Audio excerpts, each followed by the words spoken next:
Okay, the broadcast has started, so welcome everybody. I will wait for a few minutes until everybody has joined. This is a webinar on German sentence structure for beginners level A1, A2. So we're going to speak a little bit about German sentences, how to create German sentences. And a few different structures, what you can keep in mind, and so on. So this is my first time hosting a Google Hangout session. So please be patient with me. I hope this works out. And yes, I'm going to wait for a little bit until everybody has joined. And in the meantime, I'm going to share the first slide of the presentation.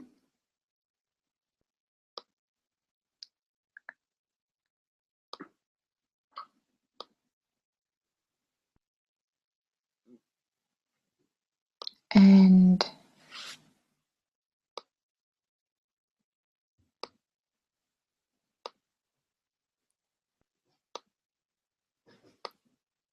then we will start in a few minutes.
Okay, welcome back. I can see that we have a few viewers already now, and I would like to start by introducing myself. My name is Kerstin. I live in Berlin. I've been a German trainer, language trainer for 8 years now. Time flies. And I'm very happy that I'm hosting this webinar with you guys today. We will speak about German sentence structure. And the first thing that I would like to say is that this is an interactive session. So that means that there are several interactive exercises in the webinar where you are invited to post into the chat window. So if you don't have if the chat window is not open yet, please open it now. There's a blue box that symbolizes the chat window. Maybe you can click on it so that you can see what everybody's writing. And please, everybody who is here now already, I can see that we have 5 viewers now. Please post into the chat now and tell us where you come from and where you are at the moment. So I would like to know where you're watching from, where you are at the moment, and I would like to get to know you as well. Good. So while we're waiting for a few messages, who am I? I live in Berlin. I'm a German teacher here, and I also work in e-learning for quite some time now. And this is my first time hosting a Google Hangout. So please be patient with me, and I hope that this is going to be interesting for you. Good. I don't see any chat messages yet. I'm not sure. Maybe we can try the Q&A window, even though, well, actually, I think the chat is a better solution. Okay, so just that you know where the chat window is, it's on the right-hand side of the video. You should be able to see it. And it would be great if you could post something there so that I know that you're actually listening and participating. Okay, so I'm gonna start sharing the presentation now.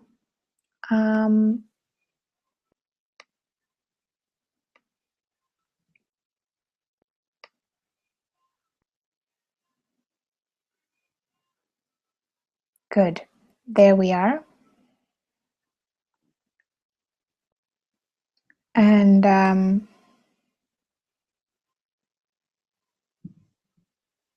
hope you can see it. Okay, so let's get going.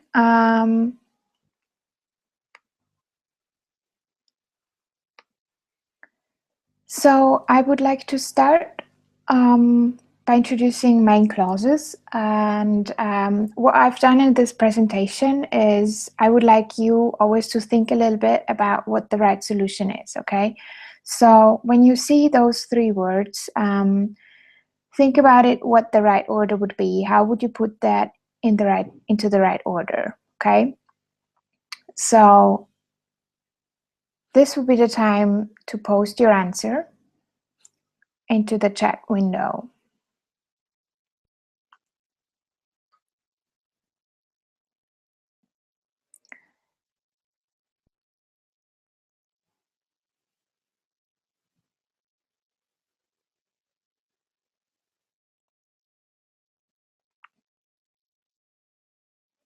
Okay, as I don't receive any messages, I'm not sure if you can see the chat, but I'm just gonna continue because I'm sure that you all know the answer.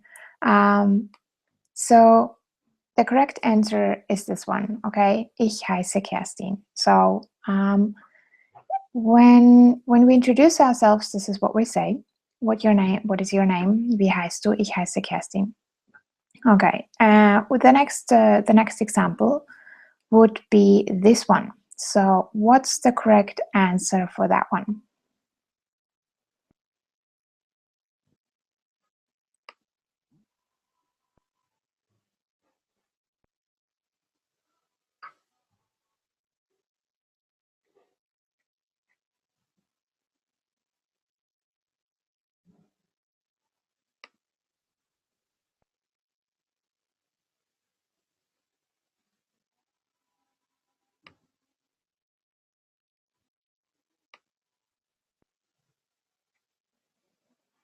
Okay, I'm sure you all know the answer as well to this one. So the right answer is Ich wohne in Berlin. So when somebody asks you where do you live, wo wohnst du, then the right answer would be Ich wohne in Berlin. Okay, and another one. Oh, there you go. This is the answer. This is the solution. And then another example would be this one. So think about it, what you've seen before, and then find out what the right answer would be to this one. It is Ich spreche Deutsch. So you can all say that very soon, hopefully. Ich spreche Deutsch. I speak German. Ich spreche Deutsch. And then one more. How would this be correct? The correct way of saying I live in Berlin would be Ich wohne in Berlin. Ich wohne in Berlin. Okay. So Ich wohne in Berlin would be the right answer for this one.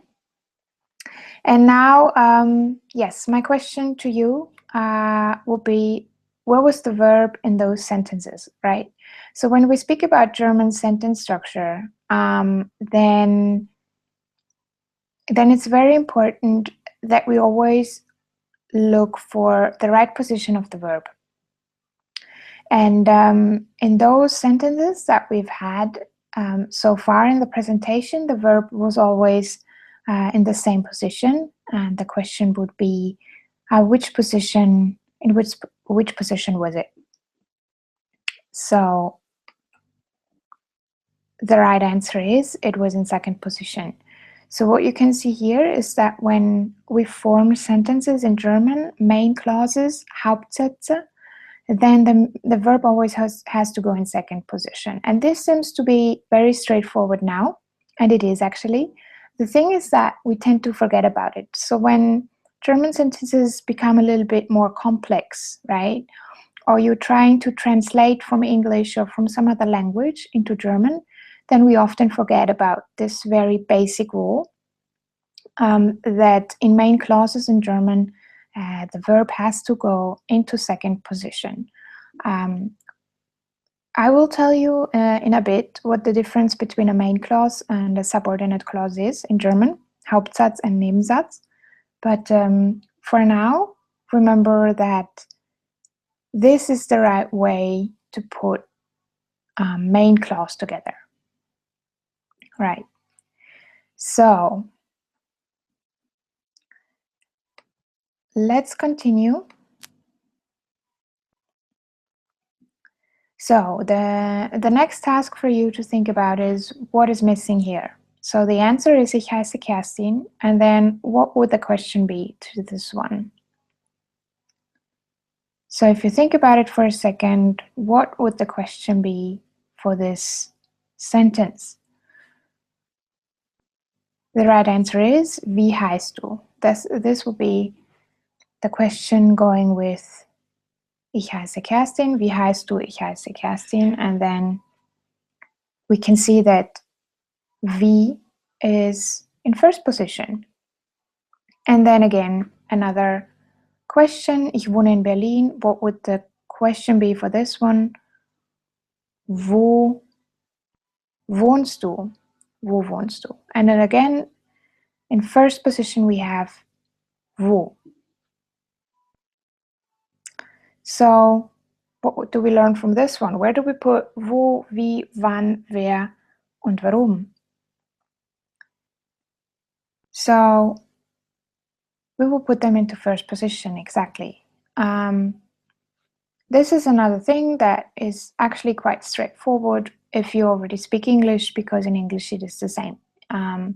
So I don't have to explain that because you guys already speak English and you already know, and this is something that most of you also don't, you don't make any mistakes in this one.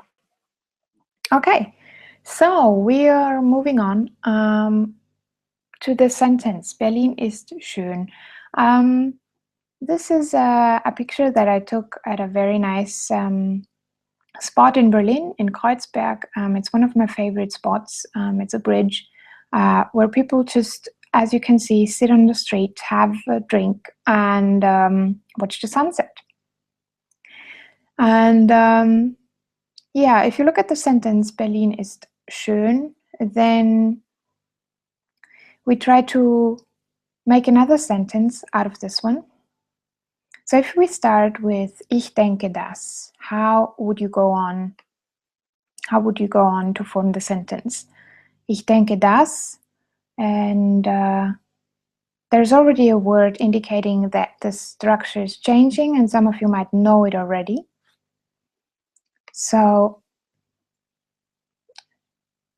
these are the words that you should put together to a sentence now. And I let you think about it for a few seconds.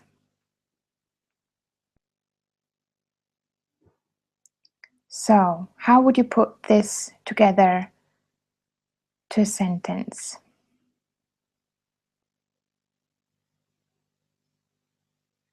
Okay, so we already started with Ich denke das, and then we go on. Ich denke, dass Berlin schön ist.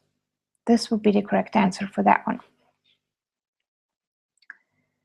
And again, the same question as before, where is the verb? And I'm speaking about the second part of the sentence now. So I don't speak about the first part, because denke is the first verb, ich denke, and then we have the second part of the sentence, dass Berlin schön ist. So in this second part, where do you find the verb? It is in the end, at the end. And this is basically the whole point of starting a sentence with das, so with double S, right? So we should not confuse das with one S, das with one S, and das with double S. The one with double S is the conjugation that you can see here. If das only has one S, then it's an article, right? So das Auto is very different from ich denke das. Okay, but this is just a note on the side. And yeah, ich denke, dass Berlin schön ist. So you have to put the verb in the end. And again, this is something that you should remember is always that way. So what I really like about German and teaching German is actually that there are rules and you can follow those rules. German is very strict when it comes to grammar, but that also means that you have something to hold on to, right? You can have some orientation, and that's very nice about it. So if we move on, yeah, now it's your turn again. Think about a sentence. How would you continue ich denke das? Just any sentence, can be very simple, doesn't have to have a lot of words, just for you to complete the sentence with your own words.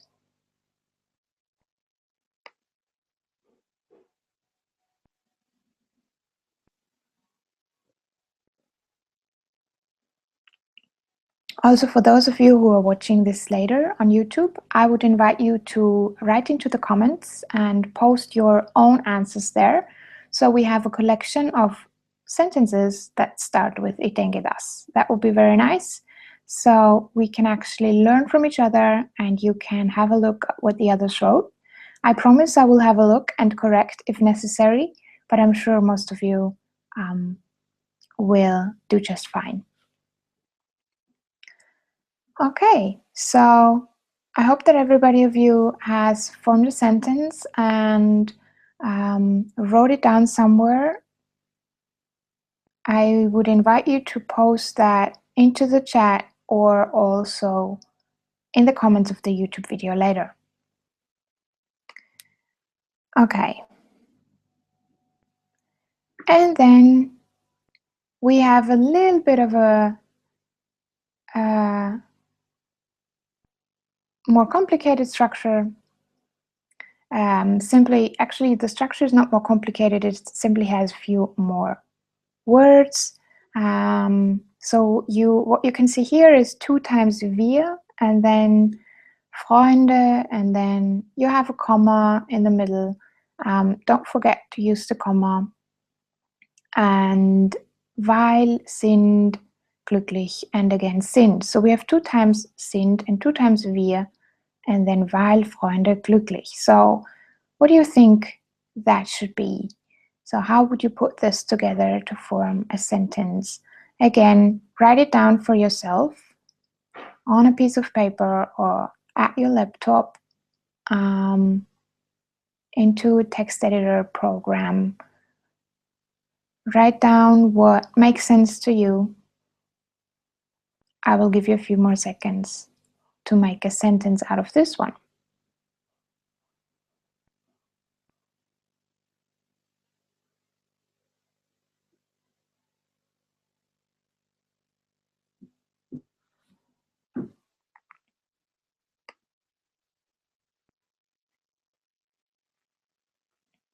Okay. If everybody has thought about it and wrote down a sentence somewhere, we can look at the solution. So that would be a solution. Wir sind glücklich, weil wir Freunde sind. So first of all, what does it mean? Wir sind glücklich, we are happy, weil wir Freunde sind, because we're friends. So what you can see here is the first part of the sentence is the main clause, right? So in the main clause, what we learned before is that the verb always goes into second position. And that is something you can see here again.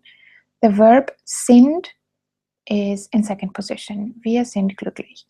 Then you have the comma, and what comes after that is the second part of the sentence. This is the subordinate clause now, right? So in the subordinate clause, the verb goes into a different position. And how do we know that it's a subordinate clause? All sentences that start with weil in German are subordinate clauses. So here you can see only the subordinate clause, weil wir Freunde sind. So where is the verb? And you can already see that it is at the end. So all the sentences in German start with weil have the verb in the end. There are actually no exceptions. So you can really stick to that one, and just keep in mind whenever you form a sentence, you have to put the verb at the end if you start with weil. This is actually different from English. So in English you would say because we are friends, and friends would be at the end. So there's a difference, and this is why you have to be careful about that. Okay, there we go. So this was already it. I would like to summarize.